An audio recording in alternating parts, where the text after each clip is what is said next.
ஓம் சத்குரு சாய்நாதாய நமோ நமக. எனது முதன்மை பேராசான் மதிப்பிற்கனிய ஆதித்ய குருஜி ஐயா அவர்களுக்கு குரு வணக்கம். உலகம் முழுக்க பரவி இருக்கின்ற தமிழ் உறவுகள் அனைவருக்கும் மதுரை ஜோதிட சாய் செல்வத்தின் இனிய வணக்கங்கள். வாழ்க பல்லாண்டு. அனைவருக்கும் இனிய தமிழ் புத்தாண்டு பலன்கள். இந்த வருடம் அனைவருக்கும் சகல சௌபாகியங்களும் கிடைத்து நிறைந்த நீடித்த ஆயுளோடு ஆயுள் ஆரோக்கியத்துடன் வாழ இறைவனை வேண்டுகிறேன். பராபவ வருஷம் பிறந்திருக்குங்க. 12 ராசியினருக்கும் என்ன நடக்கும் இந்த வருஷம் அப்படிங்கிறத தெளிவாக சொல்லிட்டு வர்றேன். கிரக பாவத்துவ அமைப்புப்படி உங்களுடைய ஜாதகத்தையும் மறைமுகமாக தொட்டே சொல்லி வருகிறேன். நடுத்தரமான ஜாதகங்களுக்கு இந்த கோல்சாரம் கண்டிப்பா பார்க்கணும் அப்படிங்கிற அமைப்புங்க. ஒளி இல்லாத ஜாதகங்களுக்கு ஒளி கொடுக்குதுங்க.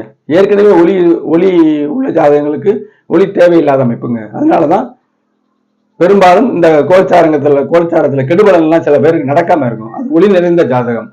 ஒளி குறைந்த ஜாதகத்தை இந்த ஒளிகள் நிரப்புகிறது. இதுதான் கோல்சாரம். கோல்சாரம் அவசியம் பார்க்க வேண்டும் என்பதை உறுதிபட இங்கே நான் தெரிவித்துக் கொள்கிறேன். இப்ப கும்பராசி அன்பர்களுக்கு இந்த பராபவ வருடம் என்ன பலன்களை தரும் என்பதை தெளிவாக பார்ப்போம்.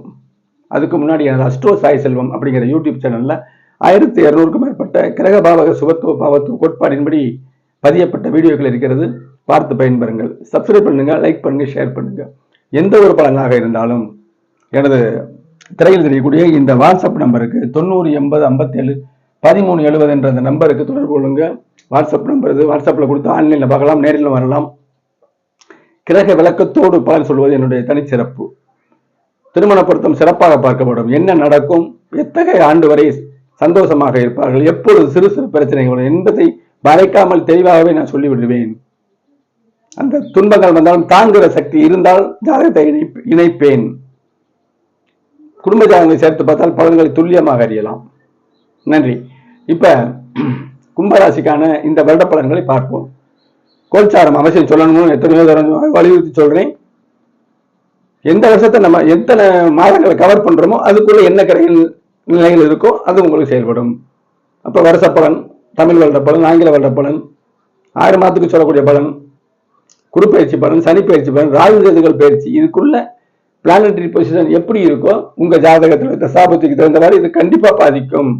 கோல்சாரம் பார்க்கவே கூடாதுங்கிறவர் ஆழ்நிலையா போக தெரியலன்னு அர்த்தம். உறுதியா சொல்லிடலாம். அவர் எத்தனை வருஷம் சர்வீஸ் ஆன ஜோதிடரா இருந்தாலும் சரி, எங்களுக்கு தெளிவா குருநாதர் சொல்லிக் கொடுக்குறாரு. நாங்க உங்களுக்கு ரிப்பீட் அதை எடுத்து சொல்றோம். கோல்சாரம் கண்டிப்பா பார்க்கணும். கும்பராசிக்கு சொல்லவே வேணாம். ஜென்மச்சரி நடந்துட்டு இருக்கும் போது வயதுக்கு தகுந்தவாறு மன அழுத்தமும், வயதானவர்களுக்கு கூட உங்களுடைய ஜாதகத்தின் தீய பாவங்கள் வரும்பொழுது அதிக துன்பத்தையும் தந்து கொண்டிருந்தார்.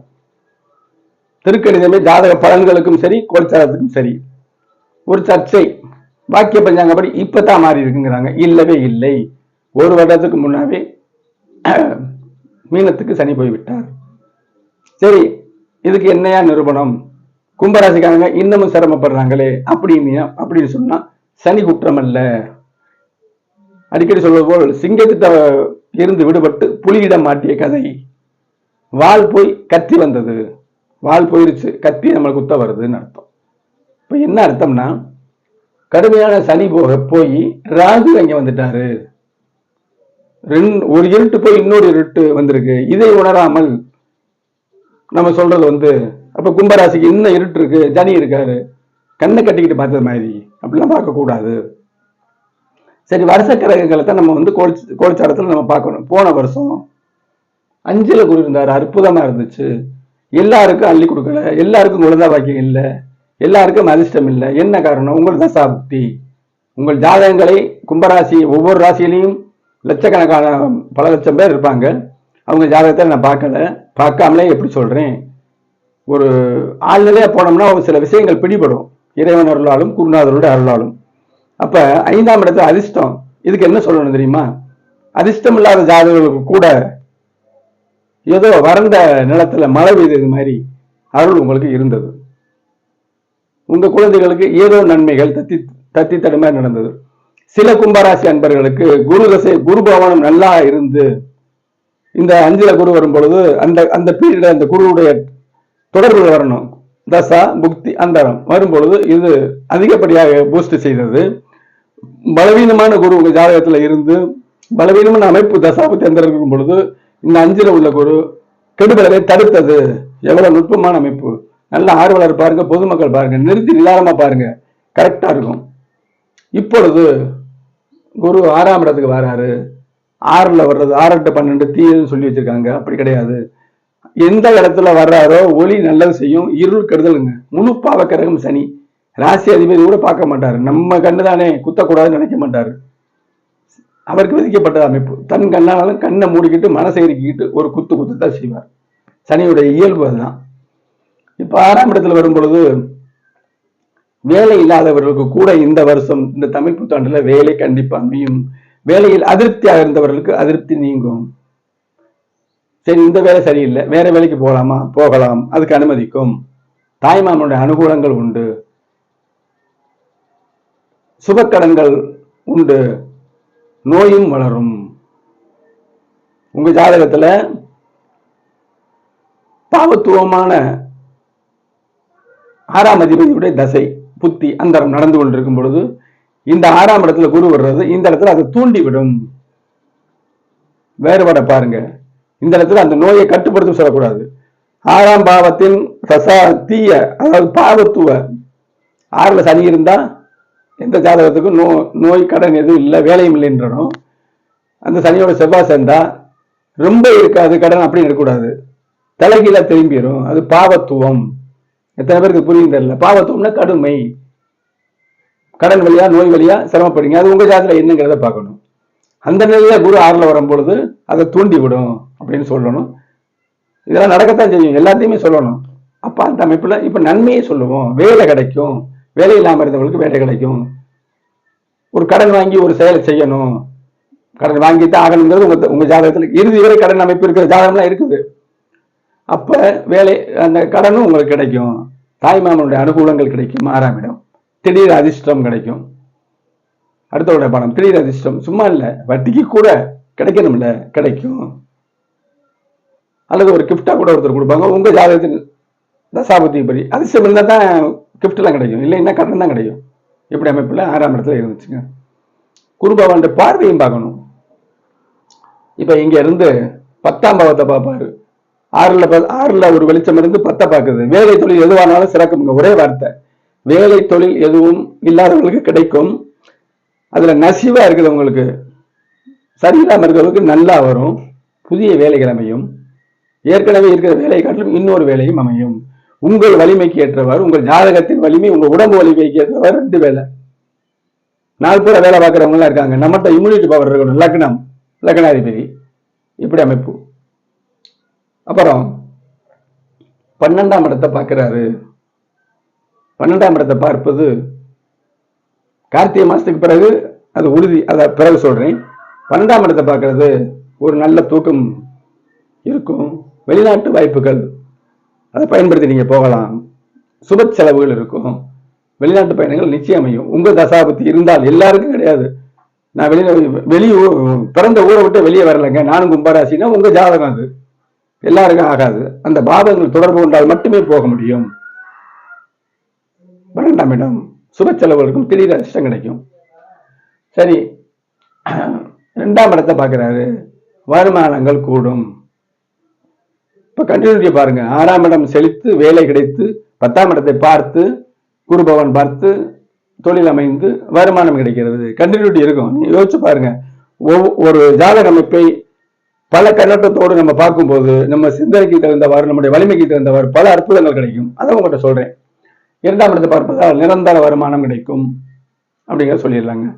கடன் வசூலாகும். ரொம்ப நாளா வரல, கடன் கொடுத்து தான் நான் வியாபாரம் பண்ணி அது லாக் ஆகாம புலிவாலை பிடிச்ச மாதிரி சுத்திக்கிட்டே இருக்கணும். விட்டா கடிச்சுவிடும். அதே மாதிரி வருமானங்கள், கடன் வருமானம் வந்தாத்தான் அதை போட்டு போட்டு புரட்டிக்கிட்டு இருக்கேன். இனிமேல் அதுல பிரயோஜனம் இல்லை, அல்ல துன்பப்படுறேன்.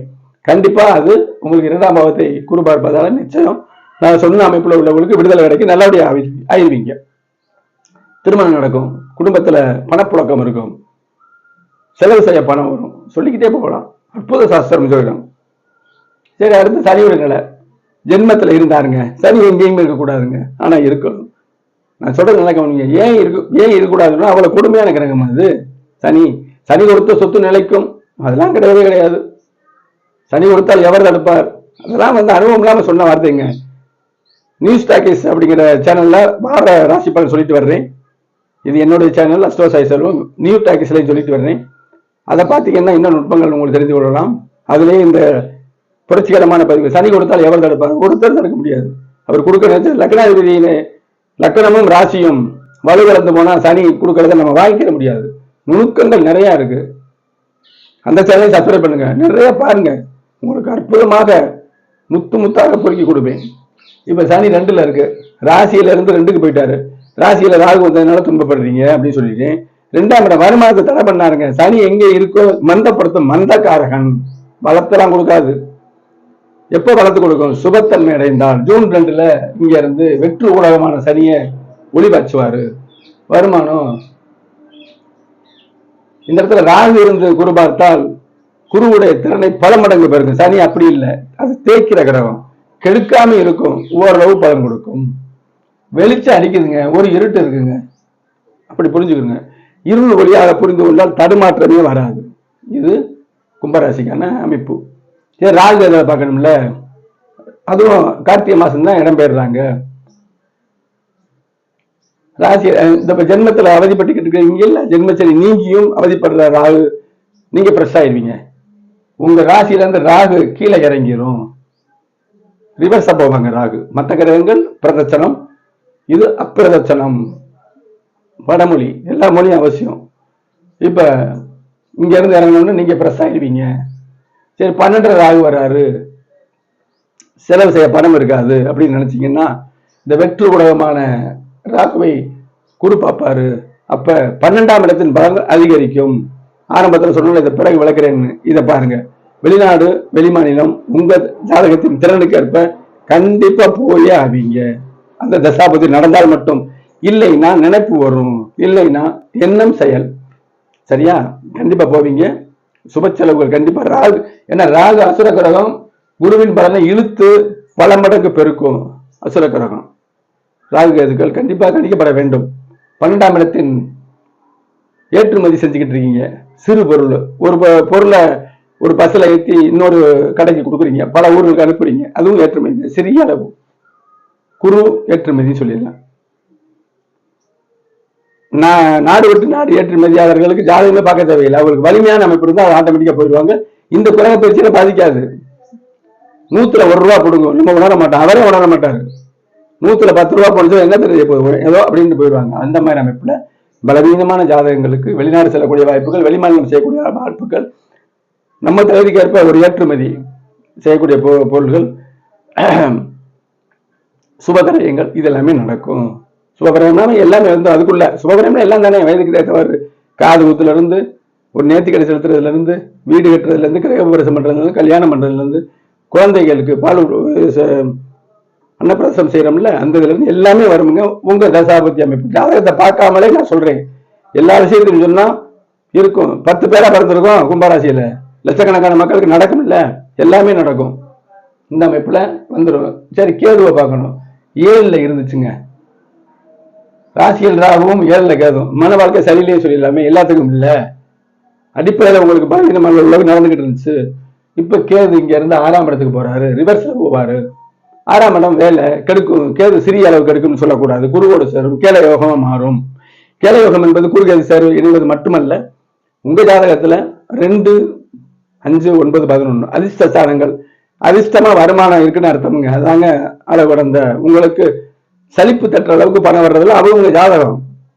இப்ப குறுப்பயிற்சி சொல்றாங்க, இந்த குறுப்பயிற்சியில் கோபுரத்தை அடைவீர்கள் அப்படிலாம் சொல்லக்கூடாதுங்க, அப்படிலாம் வராதுங்க. உங்க ஜாதகத்துல அந்த அமைப்பு இருந்தால் மட்டுமே இது பூஸ்ட் செய்யும். பலவீனமா இருந்தா இது பூஸ்ட் செய்ய எத்தனைக்கும் பலன் கிடைக்காது. ஆனா பலவீனமான ஜாதகங்களுக்கு ஒண்ணுமே இல்லாதவங்களுக்கு ஏதாவது கிடைக்கும்ல, அதுலதான் நீங்க உணரணும் அப்படிங்கிறத அமைப்பு இதை சொல்றேன். அப்ப கும்பராசிக்கு தேக சரியானாலே போதும், முதல் பாயிண்ட். அடுத்து வேலை சிறக்கும், தொழில் சிறக்கும். வேலை தொழில் இல்லாதவர்களுக்கு புதிய வேலைகள் அமையும், வருமானம் பெருகும். இந்த வருடம் கும்பராசி என்பவர்களுக்கு எந்தெந்த கவலையும் இல்லை. அடுத்து இறைவனை வழிபடுங்கள், இறைவனை மறுக்காதீர்கள். அது மனித குணம் அல்ல.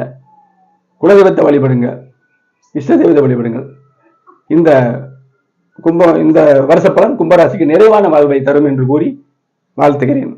அடுத்து மீனராசி அன்பர்களுக்கு இந்த விட என்ன செய்கிறது பார்ப்போம்ங்க.